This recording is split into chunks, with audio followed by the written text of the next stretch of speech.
வாழ்வின் ஒவ்வொரு கட்டத்திலும் முடிவெடுக்கும் தருணம் உருவாகிறது. நடக்க வேண்டிய நிகழ்வுகளுக்காக முடிவெடுக்க வேண்டியது அவசியமாகிறது. அந்த முடிவும் தன்னுடைய தன்மையை வெளிப்படுத்துகிறது. மானிடர் தம் வாழ்வில் எடுக்கும் முடிவு 2 விளைவுகளை விளைவிக்கும். நன்மையையும் உருவாக்கும், அது தீமையையும் வாரி வழங்கும். அது வேறொருக்கும் சக்தி படைத்தது. இன்னல் ஒன்று தோன்றுகையில் மனமானது சஞ்சலம் அடைகிறது. வேதனை மனதை வியாபிக்கிறது. முடிவெடுக்க வேண்டிய தருணம் யுத்தமாகிறது. மனித மனமானது யுத்த பூமியாய் மாறுகிறது. இக்கட்டான சூழலை போக்கும் உபாயத்தை மானிடர் தேடுவதில்லை. மனதினை சாந்தப்படுத்துவதற்கே அவர்கள் முயல்கின்றனர்.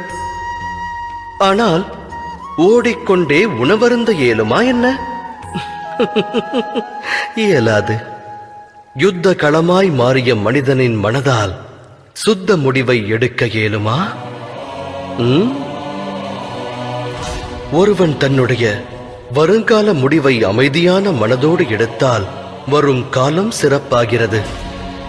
அதே சமயம் மனதை அமைதியடையச் செய்ய வருங்கால முடிவை ஒருவன் எடுத்தால் அவன் வருங்காலம் புதிராய் மாறி முட்கள் நிறைந்த விருட்சமாகிறது.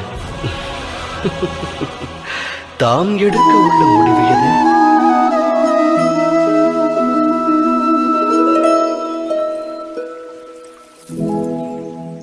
முடிவெடுக்கும் சமயத்தில் அனைவரும் சில அந்நிய சக்திகளுடைய ஆட்கொள்ளுதலுக்கு ஆளாக வேண்டிய நிலை ஏற்படுகிறது. வாழ்வில் இன்று எடுக்கப்படும் முடிவானது வருங்கால விளைவினை நிர்ணயிப்பதாகும்.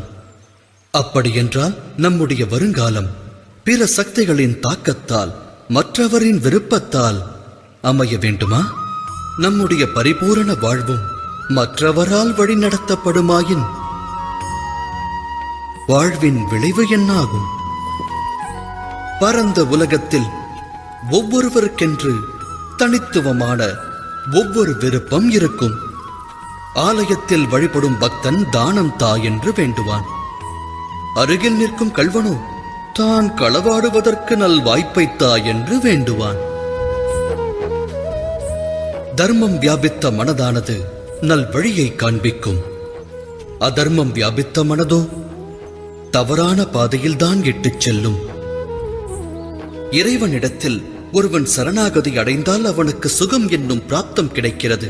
சரணடைந்து அச்சுகத்தை பெற வேண்டுமாயின் அவனுடைய மனதில் தர்மமானது வியாபிக்க வேண்டும். எனில் இறைவனை மனதில் நிறுத்தி ஒரு முடிவினை எடுப்பதற்கு முன்பாக அனைவரும் மனதில் தர்மத்தை ஸ்தாபிக்க வேண்டியது அவசியம் அன்றோ? சிந்தித்து செயலாற்றுங்கள்.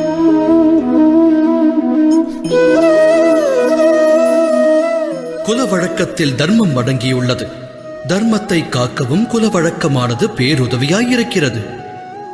அப்படியென்றால் குல வழக்கமே தர்மமாகுமா? சற்று சிந்தியுங்கள். உண்மை யாதெனில் கல்லில் எவ்வாறு சிற்பம் அடங்கியுள்ளதோ அதுபோல குல வழக்கத்தில் தர்மம் அடங்கியுள்ளது. இந்த கல்லிற்குள் சிற்பம் உள்ளது. ஆனால் இந்த கல் சிற்பம் அல்ல. சிற்பத்தை உருவாக்க உளி கொண்டு அதை செதுக்க வேண்டும். தேவையற்ற பாகங்களை அதிலிருந்து நீக்க வேண்டும். இந்நிகழ்வைப் போலவே வாழ்வில் ஒவ்வொருவரும் தர்மத்தை தேடி அறிய வேண்டும். அதைப் போலவே இந்திர பூஜையின் வழக்கத்தை விடுத்து கோவர்தன பூஜையின் தர்மத்தை அறியாவிடில் யாதவர்கள் முக்திக்கான மார்க்கத்தை அறிய மாட்டார்கள். அதாவது வழக்கத்தை முழுமையாக தியாகம் செய்பவன் தர்மத்திலிருந்தே விடுபடுகிறான். அதேபோல் வழக்கத்தை முழுமையாக கடைபிடிப்பவனும் தர்மத்தின் பிராப்தத்தை பெறுவதில்லை. இங்கிருக்கும் அன்னப்பறவை விசேஷ சக்தி படைத்தது. பாலில் கலந்துள்ள நீரை விடுத்து பாலை மட்டுமே அருந்தும் சக்தி கொண்டது. உண்மையான தர்மத்தின் பிராப்தம் பெறுவதற்கு விவேகம் எனும் ஞானத்தை பெறுவது அவசியமாகிறது. அப்படி ஒரு ஞானத்தை பெறாமல் எது தர்மம் என்று ஏற்கப்பட்டதோ அது தர்மம் அல்லாமலும் இருக்கலாம். அதற்கும் வாய்ப்புள்ளதல்லவா? விவேகத்தோடு செயலாற்றுங்கள்.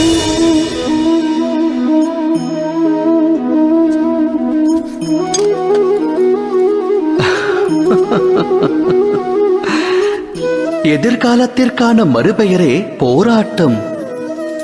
இன்று மனதில் தோன்றும் ஆசை நிறைவேறவில்லை என்றால் இதயம் அது எப்போது கிடைக்கும் என்று போராடும். கனவு என்று நனவாகும் என்று மனம் சதுராடத் துவங்கும். எனினும் வாழ்வானது எதிர்காலத்திற்கும் உரியதல்ல, இறந்த காலத்திற்கும் சொந்தமல்ல. வாழ்வென்பது வாழும் நேரத்திற்கே சொந்தம். அதாவது நிகழ்காலத்தின் அனுபவம்தான் வாழ்வின் அனுபவம். மனித இனம் இதை அறிந்திருந்தும் சத்தியத்தை ஏற்க மனம் மறுக்கிறது. ஒன்று முடிந்தவை பற்றி எண்ணி மனிதன் மனம் நோகிறான், இல்லை இனி நடக்கவிருக்கும் எதிர்காலம் குறித்தெண்ணி மனம் வேகிறான். இறுதியில் வாழ்வை தொலைக்கிறான். ஒன்றை உணர்ந்தால் நன்மை விளையும். நடக்கவிருப்பதை கணிக்க இயலாது, நடக்கப் போவதை உருவாக்கவும் முடியாது.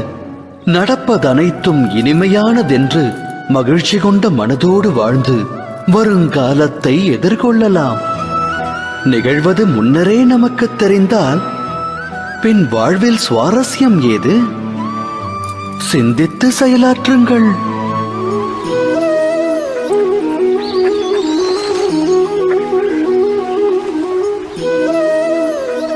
ஒரு முக்கிய கூற்று மனிதனுக்கு எக்காலத்திலும் புதிராகவே விளங்குகிறது. தன்னுடைய உறவுகளைக் கொண்டு அளவற்ற சுகத்தையும் துக்கமற்ற நிலையையும் எவ்வாறு அடைவது எனும் கேள்வி.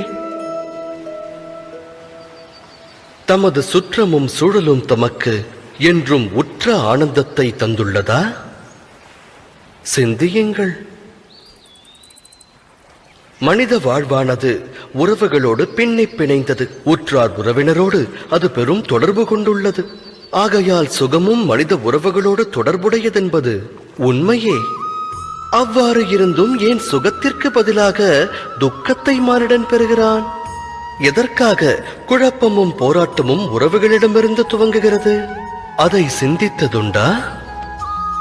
ஒருவரின் மேலான எண்ணங்களை உறவினரான இன்னொருவர் புரிந்து கொள்ளாத நிலை வரும்போது, முழு மனதோடு அதை ஏற்காத போது போராட்டம் துவங்குகிறது. அந்நிலை அதிகரிக்க அதிகரிக்க போராட்டமும் வலுக்கிறது. அடுத்தவர் எண்ணங்களை ஏற்றால் சுகம் அங்கு பொங்கும். இது சத்திய வார்த்தைகள். அலைபாயும் தனது எண்ணங்களுக்கு மனிதன் கடிவாளமிட்டு மற்றவர் மாற வேண்டும் எனும் பிடிவாத எண்ணத்தை விடுத்து அடுத்தவர் நலனுக்காக தன்னை மாற்றுவதற்கு முயற்சி மேற்கொண்டானேயானால் அதன் பிறகு அவன் உயிர்வினை பெறுவதோடு உறவுகளுக்கிடையிலும் ஆனந்தம் பெருகும். அந்த வகையில் சுற்றத்தாரை ஸ்வீகரிப்பதல்லவா சுகத்திற்கான மார்க்கம்? சிந்தித்து செயலாற்றுங்கள். பயம் எனும் உணர்வு மனிதரின் இதயத்தை ஆட்கொள்ளும். மனிதருக்கு ஆஸ்தி அழிந்து விடுமோ என்ற பயம், அவமானம் குறித்த பயம், தனிமைப்படுவோமோ என்ற பயம்.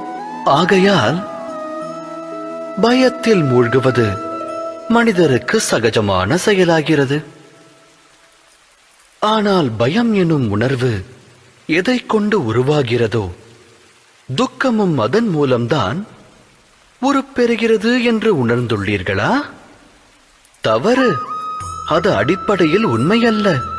மனிதனின் அனுபவத்தை கொண்டு கூறுகிறேன். பயத்தை ஒருவன் வெல்வதனால் எதிர்கால துக்கத்தை வென்றுவிட முடியாது. ஆனால் பயம் வரவிருக்கும் துக்கத்தினை அறிவுறுத்தும் கற்பனை மட்டுமே. ஆராய்ந்து பார்த்தால் இரண்டிற்கும் எச்சம்பந்தமும் இருக்காது.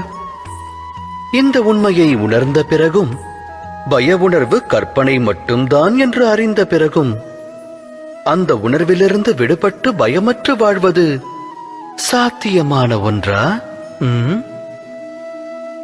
சிந்தித்து செயலாற்றுங்கள்.